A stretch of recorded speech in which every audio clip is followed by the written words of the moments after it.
Actions. Having mentioned actions frequently already, it is appropriate to dedicate a paragraph to them.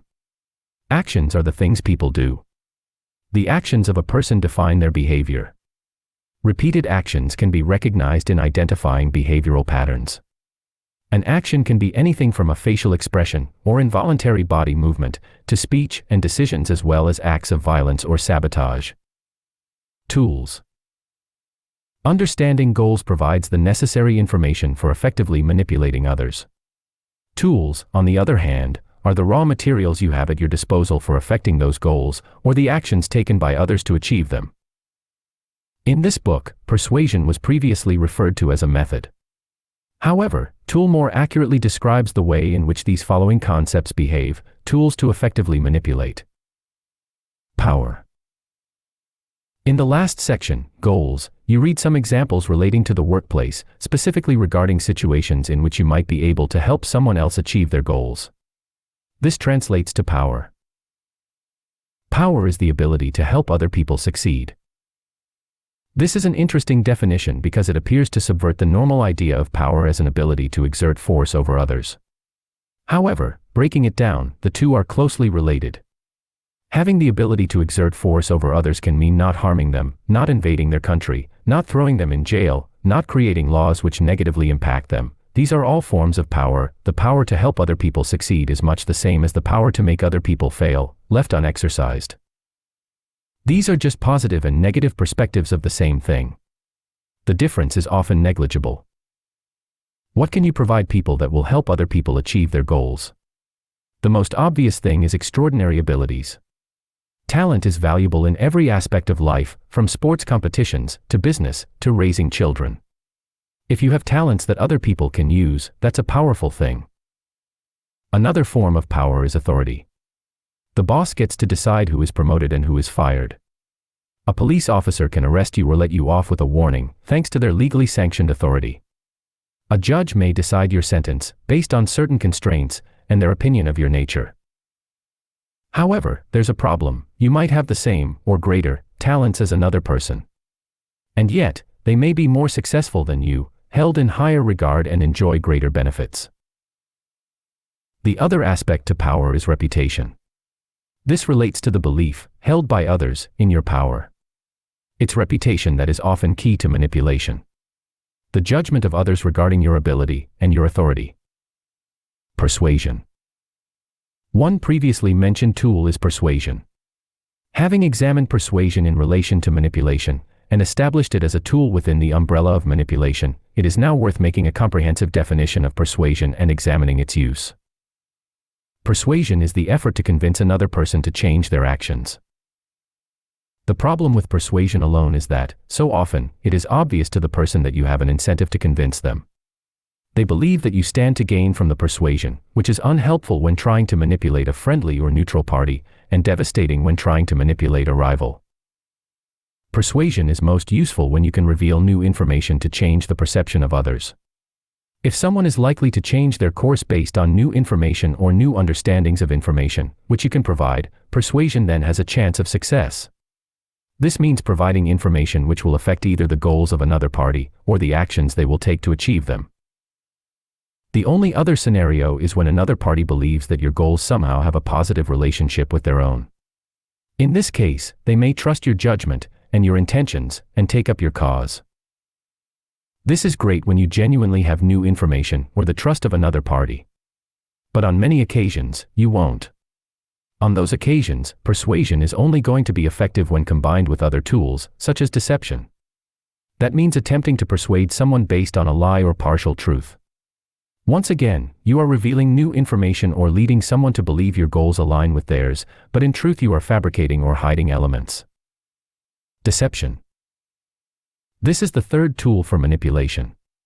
It forms the core of so many approaches to manipulation and interacts with both power and persuasion significantly.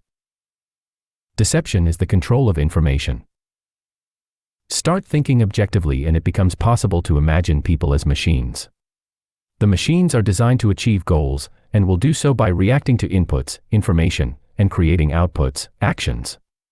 If you control the inputs, by controlling that information, you can deceive. With that deception, you can change the outputs, resulting in different actions.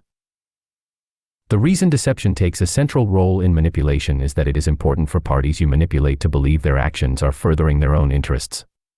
Otherwise, they have no reason to take those actions.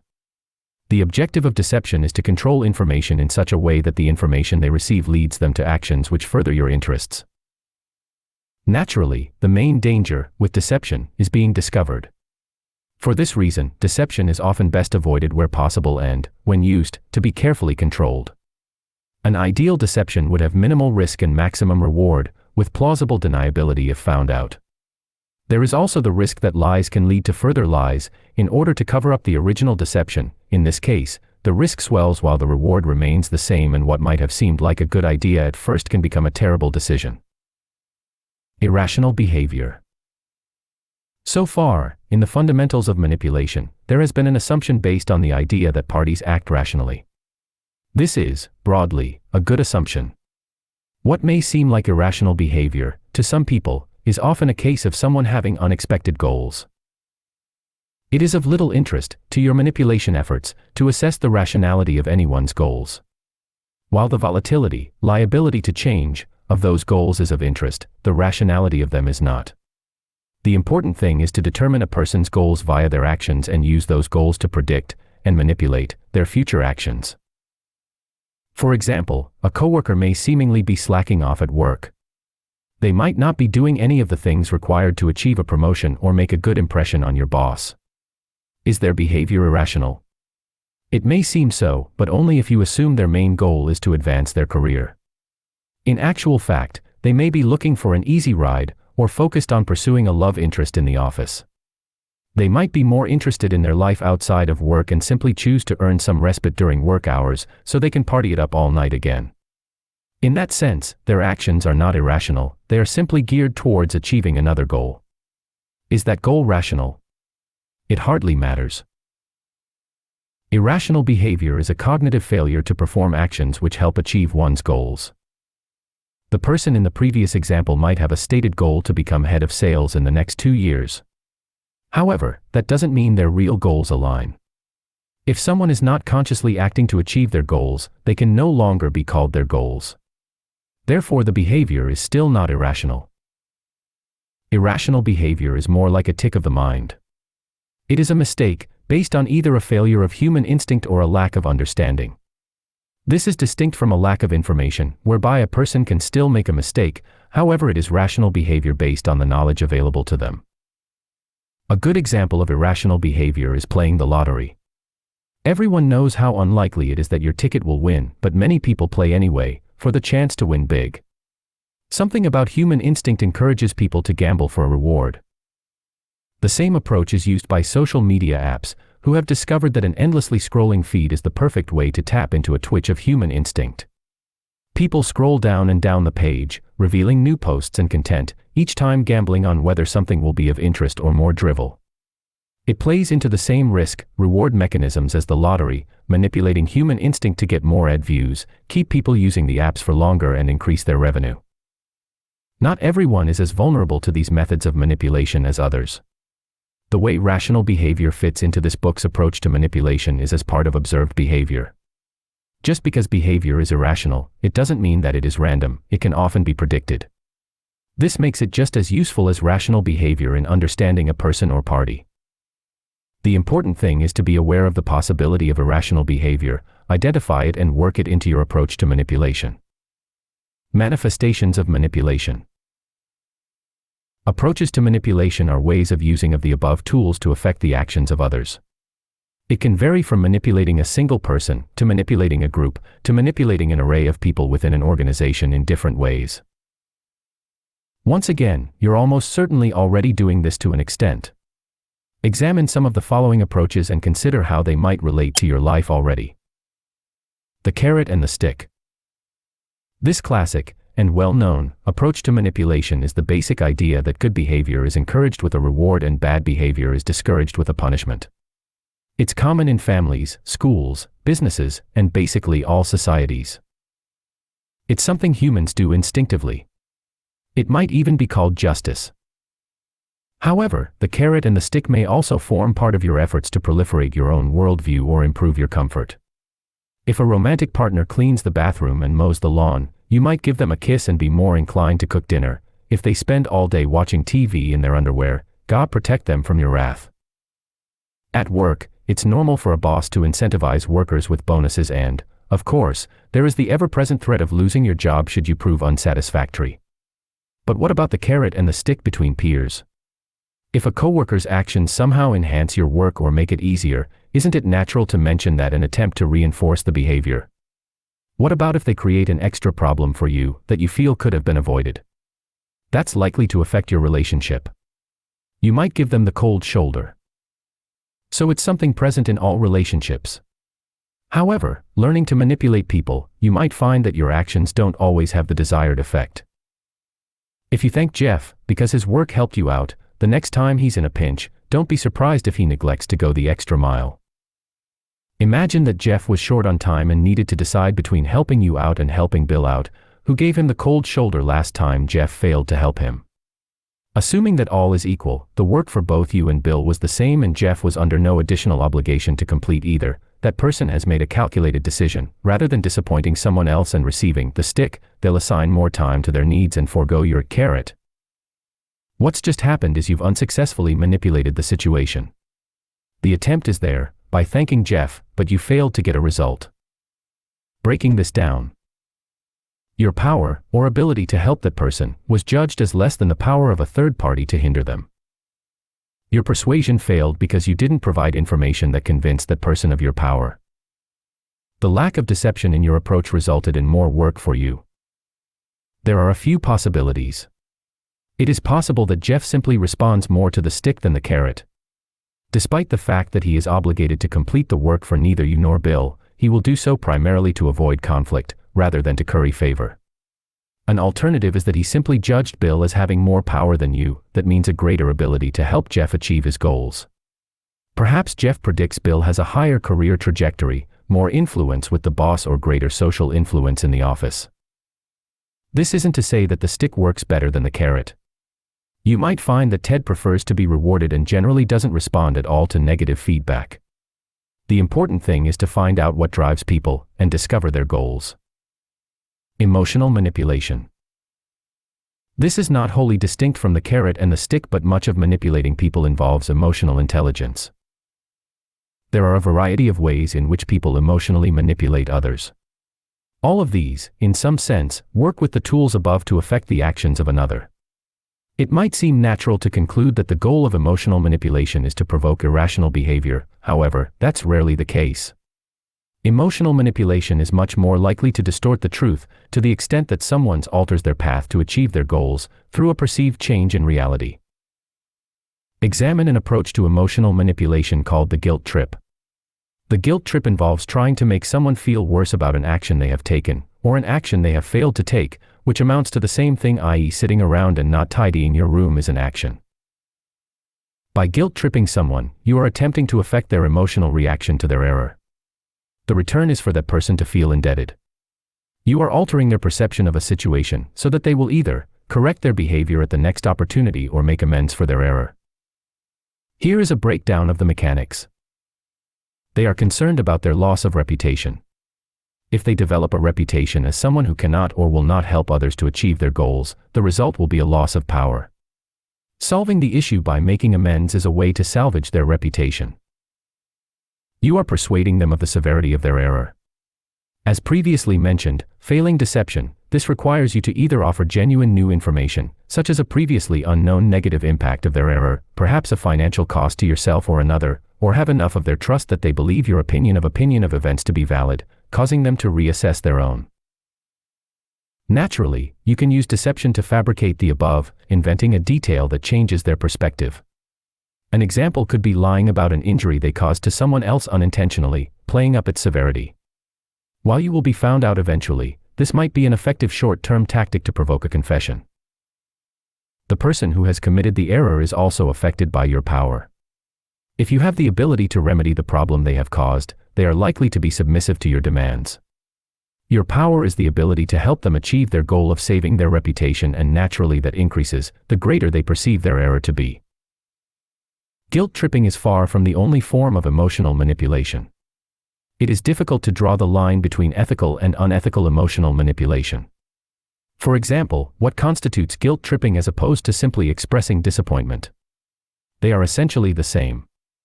Likewise, what is the difference between intimidation and? Fortunately, this book is avoiding these issues for now, but you'll find more information on the ethics of manipulation in the next chapter. There are many terms for many different types of emotional manipulation. It is not necessary to memorize, or even learn, all of them. By understanding the mechanics of emotional manipulation, you can easily analyze and understand them as they arise. Here are a few examples. Intimidation, provoking fear in a target, such that they may alter their strategy for achieving their goals. In particular, intimidation that carries a threat of violence can encourage a target to change their course of action in ensuring their own self-preservation, a fairly universal goal. Acting to appease their intimidator is a way for the target to survive, and becomes their future behavior. Note that there is nothing irrational in the behavior of the target here. Emotional manipulation is not necessarily the provocation of irrational behavior. Bonus points if you recognize that this is hardly distinct from the stick. Seduction, manipulating a target by presenting them with an object of desire, and withholding it until the target performs an action. The object may be the seducer or some other asset, like money. Scam emails from Nigerian princes work by seducing the target with the prospect of easy money. Sexual seduction may include provoking irrational behavior, based on the promise of endorphins. An alternative way of viewing this is as a persuasion to manipulate the goals of others, prioritizing a sexual encounter above everything else. Seduction revolves around power, as it is presenting and persuading the ability to offer somebody what they want. Bonus points if you recognize that this is hardly distinct from the carrot. Minimization, this is the effort to reduce someone's perspective of an issue or error you have caused. It may involve any manipulation tools to reduce the magnitude of the issue. It normally involves persuasion and deception, highlighting or fabricating facts to demonstrate the lack of importance. It can also involve rationalization, which is explaining the reasons for one's actions in an attempt to justify them. Although this bears no direct relation to power, observe how differently people respond to this behavior from someone who has perceived power, compared to someone who is perceived to lack it. Blaming, passing the blame for an error onto someone else is a way to preserve your power, by protecting your reputation, using either persuasion or deception. Note how easy it becomes to break down familiar actions, like blaming, using these three tools. As well as passing the blame, creating blame can also be a useful smokescreen. Blaming a victim is a way of persuading a victim that their reputation is under threat, in order to manipulate a vulnerable person. At this point, you may also recognize that blaming is closely linked to intimidation. There is damage or the threat of damage to someone's reputation, which can alter their actions by making them feel responsible or concerned that others will hold them responsible. Charisma. It is difficult, but not impossible, to learn charisma. However, it is still crucial to mention charisma in this book, as it holds great power to manipulate others. Charisma is the illusion of power. And the illusion of power is powerful. Imagine a charismatic person. You're probably thinking of a charismatic speaker, who can hold an audience, and tell an anecdote. What good is persuasion, or even deception, if nobody pays attention to you? Charisma dictates much of what is referred to as natural magnetism. And yet there are people in positions of great power who don't seem to be naturally charismatic at all. Politicians, performers, and CEOs are possibly all charismatic figures, but for every great speaker, there are a dozen fumbling, stuttering slouchers. Charisma isn't everything, but it can get you a long way. By creating the illusion of power, you can appear to have value to others around you. Although, deep down, everyone knows that charisma is just an illusion, it remains powerful all the same. Charismatic behavior coincides with the way talented, intelligent people are expected to behave. And it's likely there is some correlation to that. It's safe to broadly divide charisma into two component parts, each fairly useless without the other. Confidence. Confidence is a natural result of competence, which is a natural result of ability and experience. It follows that, to appear confident will give the impression that you have either, or both, natural ability and experience, i.e. useful traits which could help others achieve their goals. Wit is the ability to think quickly, on your feet. It is the equivalent of a somersault for the mind. It demonstrates mental agility, providing further evidence of your superior natural abilities and understanding. Even better if you're funny, too. Imagine each of these traits without the other. Who is likely to make a greater fool of themselves than a bragging, witless fool? Anyone who possesses confidence, without wit, is destined to expose themselves as an idiot. Equally useless is the silent genius. The wittiest remark in the world isn't going to increase anyone's perception of your power if you haven't got the confidence to share it. It's possible to work on your charisma by improving your confidence naturally. That means accumulating understanding and developing skills. Try also watching charismatic people talk. Watch what kind of comments they make and how they earn positive reactions from others. You should observe that charismatic people appear to find it easier to relate to an audience, a sign of emotional intelligence. Later chapters in this book cover analyzing others, and you can use those skills to develop your charisma. Charisma is not necessary for manipulation, but it offers a shortcut to